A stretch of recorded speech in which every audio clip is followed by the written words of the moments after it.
नमस्ते and welcome to this exciting episode of सैथोलॉजी debunking mythology. सैथोलॉजी के इस एपिसोड में आपका बहुत बहुत स्वागत है। आज 35वां दिन है गवर्नमेंट शटडाउन का अमेरिका में। चल कैसे रही है और डेमोक्रेट्स क्यों नहीं, डेमोक्रेट्स को क्या इसमें फ़ायदा दिख रहा है? एक्चुअली ये रिपब्लिकन्स को भी कोई प्रॉब्लम नहीं है, डेमोक्रेट्स को भी प्रॉब्लम नहीं है। आइडियली प्रॉब्लम होनी चाहिए डेमोक्रेट्स को। उन्होंने शटडाउन क्रिएट किया है, रिपब्लिकन्स को फर्क नहीं पड़ता, उनके लिए कॉस्ट कटिंग हो रहा है। डेमोक्रेट्स को क्या फ़ायदा है ये जानने की ज़रूरत है।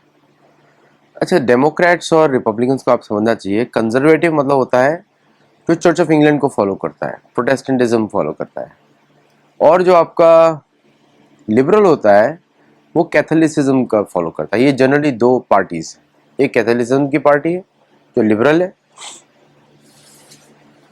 और जो चर्च ऑफ इंग्लैंड की पार्टी है, प्रोटेस्टेंटिज्म है, वो है आपका जीओपी। ये दो पार्टीज हैं बेसिकली। लड़ाई इनकी, अगर आप ये समझ गए तो then you understand the entire American politics. मेरी बुक में भी है गोल, ग्लोरी एंड गॉड। तो एक्चुअली चल क्या रहा है, बड़ा इंटरेस्टिंग इंसिडेंट है। वो है बिलियंस ऑफ डॉलर्स का हेल्थ इंश्योरेंस कंपनीज। मैंने आपको कल ही एक शो में बताया था किस तरह इंश्योरेंस जो है सब कुछ कंट्रोल करता है। तो जो टैक्स मनी है वो इंश्योरेंस कंपनीज को जाता है एज पर द लॉ।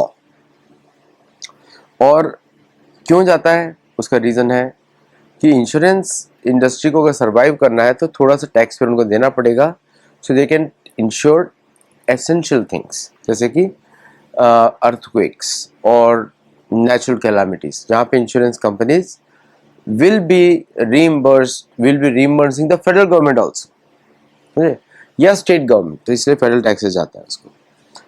और कि मतलब कोई डेमोक्रेट्स को इसमें क्या फ़ायदा दिख रहा है कि मिलिट्री की पे कट हो, या फिर हेल्थ केयर पे कट हो, ट्राई केयर जो उनका चलता है मिलिट्री के साथ। तो इंश्योरेंस कंपनीज की वजह से तो ये मेरे को समझ में नहीं आ रहा था, but now insurance companies are the ones who are paying them off. America में कोई भी कुछ भी काम नहीं करता बिना पैसे के। अमेरिका रन ऑन, अगर सोल्जर्स को सैलरी नहीं दी जाएगी तो सोल्जर्स भी लड़ने वाले नहीं। ऐसा नहीं, सबको दे एवरीवन गेट समथिंग, अदरवाइज यहाँ पे कुछ भी नहीं चलता अमेरिका में। जैसे भारत में क्या होता है, लोग बोलते हैं कि चलो मैं जाता हूँ देश की सीमाओं की रक्षा करने के लिए, मेरा देश है। अमेरिका में ऐसा नहीं है, कॉलोनी है इनकी, तो उनको मालूम है कि इसका कोई लगा ज़्यादा होगा तो अपने होम कंट्री चले जाएंगे, इटली चले जाएंगे, फ्रांस, जर्मनी, या जहाँ से भी आए हैं, स्पेन। तो एसीए जो एक्ट है, their payments coming from treasury to their bank accounts, ACA की वजह से। तो United Health Care, Aetna, Molina, Kaiser, all are getting paid by the government every single month, while federal and military get nothing. Okay? इन सब company को monthly, ये भारत में अगर आएंगे यही गवर्नमेंट को पे करना पड़ेगा। इंश्योर जैसे बिग फोर में क्या होता था कि सारे कॉन्ट्रैक्ट बिग फोर को जाते थे पहले, इस तरह इंश्योरेंस कंपनीज के लॉज इस तरह होते हैं कि tax payers money is being paid to them.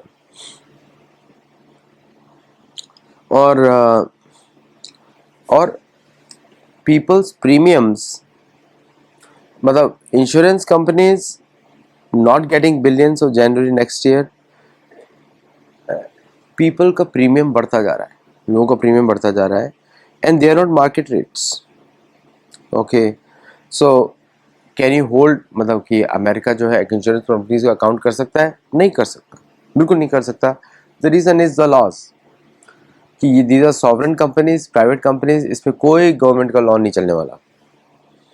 और they set the premiums, they decide कि कौन सा व्यक्ति ह्यूमन हेल्थ केयर पर रहेगा और कौन नहीं रहेगा। गवर्नमेंट का इससे कोई संबंध नहीं, क्योंकि वो सिस्टम ऐसा बना हुआ है। भारत में भी अगर ये लोग आ जाएंगे तो ये ऐसे ही काम होगा। तो भारत की गवर्नमेंट का या खुद का इंश्योरेंस सिस्टम हो, या फिर अगर वो प्राइवेट सेक्टर है तो उनको स्ट्रॉन्ग लॉज होने चाहिए। तो ये जो इंश्योरेंस कंपनीज हैं इनके पास हॉस्पिटल्स होते हैं, और एंड जो प्रोवाइडर्स हैं जैसे डॉक्टर्स हैं वो भी इनके कंट्रोल पेरोल पे रहते हैं। और एवरी प्रोसीजर के एक बहुत ही हैवी रेट्स, जैसे कोई $15 की मेडिसिन होगी तो वो $4000 में बिकी जाएगी, तो हॉस्पिटल से भी उनको पैसा मिलता है। तो ये जो पूरा शटडाउन है इसका हेल्थ केयर से कोई लेना देना ही नहीं है, इसका लेना देना है इंश्योरेंस कंपनीज के साथ, जो यूनाइटेड हेल्थ केयर है, आइतना है, काइजर है, मॉलिना है। तो ये they are the ones who are keeping the government shutdown rocking, क्योंकि उनको पे कुछ नहीं करना पड़ रहा है, but they are earning money, so they are making lots of profits, they are lots of deposits. आप देखेंगे इस साल में 35 दिन का शटडाउन हुआ है, इनका जो टैक्स, इनका जो इनकम है will be sky rocketing and the profits will be decreasing, कि इनको किसी को पे नहीं करना पड़ रहा है, स्पेशली द फेडरल एंड जो एम्प्लॉयज़ हैं फेडरल गवर्नमेंट की उसको उनको। So this is why the shutdown is going on.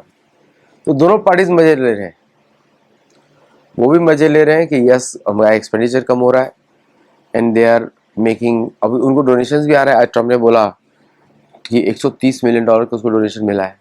Trump gets a donation $130 million for the soldiers.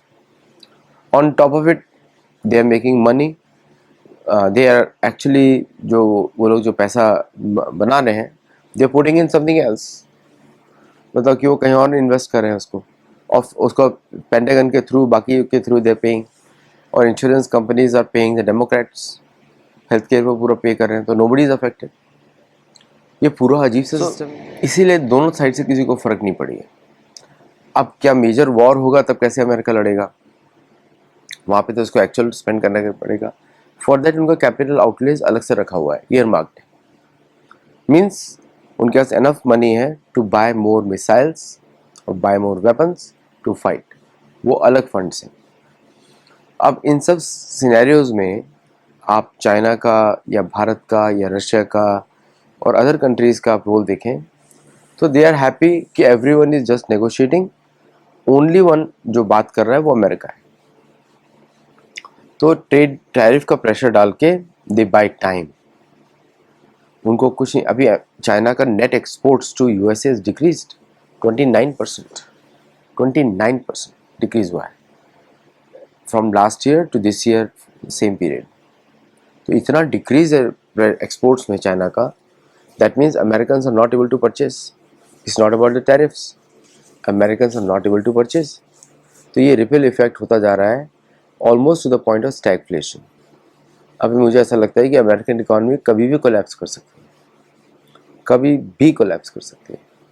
Okay, तो नाउ थोड़ा बहुत तो मीडिया में मैं देख रहा हूँ, क्या इस कहीं पे कुछ मीडिया में आया है, मैं देख रहा हूँ कि यस बैंक्स में पैसा रखना बहुत ही मुश्किल, बहुत ही डिफ़िकल्ट है, मतलब डेंजरस है इस समय। और तो ये स्पाइरल इफ़ेक्ट्स हैं, ऑन द ग्राउंड लोगों का इफ़ेक्ट दिख रहा है। बेसिक कमोडिटीज़ अभी तक है, लेकिन हॉलीडे सीज़न चालू होने से पहले, दिसंबर से पहले उधर हर जगह शॉर्टेज आने वाला है। So this is why the government is sustaining अभी तक इंश्योरेंस कंपनीज की वजह से, and this fact must be told to everybody. इस तरह इंश्योरेंस कंपनीज कंट्रोल कर लेती हैं over the period of time. जो कन्वीनियंस लगता है कि अभी पे नहीं करना पड़ेगा, आपको मालूम है कि प्रीमियम का payment has been 10 times now. Emergency hospitalization में किसी को अगर $1000 देना है तो उसको 10,000 मांगा जा रहा है इस समय। This what is going on, क्योंकि जो एक्सपेंसिव हेल्थ केयर सिस्टम जो बनाया हुआ है, जो कि क्योर बेस्ड है, प्रिवेंटेटिव नहीं है, और जिसमें 10% ऑफ अमेरिकन पॉपुलेशन जाती है, और lot of scams happen in this industry, तो उसका सस्टेन कैसे किया जाएगा। तो मुझे लग रहा है मेडिकल टूरिज्म को इंक्रीज किया जाएगा अमेरिका में, और I think that's how they going to use it. और तो चारा मुझे दिख नहीं रहा है, because health care system is been design for very premium है, हेल्थ केयर प्रीमियम है, this is premium thing, we should never be premium. Health care should be a birth right, मनुष्य का शरीर का it should be a birth right. ये तभी होता है जब वर्णाश्रम फोकस नहीं होगा। चलिए आज के लिए इतना ही। Do join our, become a member, support us, share our videos, and let others know about us सबको बताइए और हमारे साथ जुड़िए। नमस्ते एंड जय जगन्नाथ। Thank you.